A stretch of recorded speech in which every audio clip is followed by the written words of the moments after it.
happens when you do a downward dog and hold the pose for as long as possible? Well, I'll show you. Stand with your feet shoulder width apart, feet flat. Lower your hips, bend your legs, and fold your upper body forward so that your hands can reach the floor. Try to get them flat. Now keep your heels down and walk forward. Keep your heels down. Keep pushing them down. Good. Your hands are shoulder width apart. Same as your feet.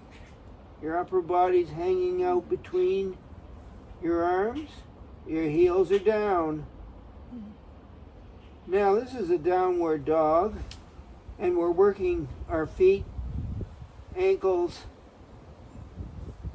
the muscles in the back of our legs, the muscles in the front of our legs, working our hips, our bum, working our back, front and back, abdomen, arms, shoulders, and if I take my head and look between my legs, even my neck, my cervical spine. Wow. How long can I hold it? Keep those heels down for as long as you can. Breathe comfortably.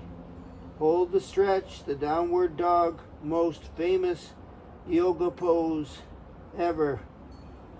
Very compound. Hold it.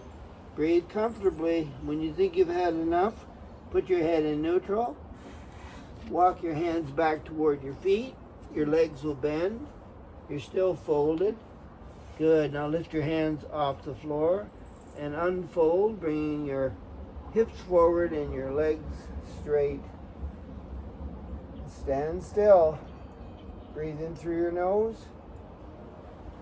out through your mouth. Again, in through the nose, out through the mouth. And one more time, in through the nose, out through the mouth. That's what happens when you do the downward dog. What happens when you do the child's pose? Well, let's find out. This time I'm going to use a mat. So get down on your hands and knees safely. I would like your knees a little wider than usual, wider than your shoulders. Put your feet, or at least your big toes, together, and then walk your hands out as far as you can and push your hips back so that your straight arms are heading toward the floor, and balance on your forehead and push your bum down at the back. That's as far as I can go, but you might be able to get your bum right down on those heels. So this exercise, not only does it work your spine, but it works your bum, works your legs, works your shoulders, works your abdomen. And because it does all those things, it puts your body at rest so that you go into the parasympathetic nervous system and rest and digest and repair. It also helps with digestion by working on those ab muscles in the front. And if you have constipation, it'll help you with that. It also works that very, very famous back muscle called the quadratus lumborum, which is a stabilizer. If you can get your bum back far enough into your heels, you'll really work that QL muscle. But this is as far as I can go today, and you hold it for as long as possible. When you think you've had enough, you come out of it. But I'm going to stay a little longer and try to breathe in through my nose, out through my mouth, because the child's pose, yoga pose, has so many benefits. I'm going to just try to stay here a little longer. Okay, now I'm going to push down with my hands and lift my head off the mat and bring my hands back into the table position here, right below my shoulders, and straighten my legs out.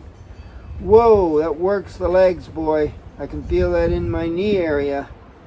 All right, so I'm going to curl my toes, push my heels back, lift my hips, and get into this deadlift position.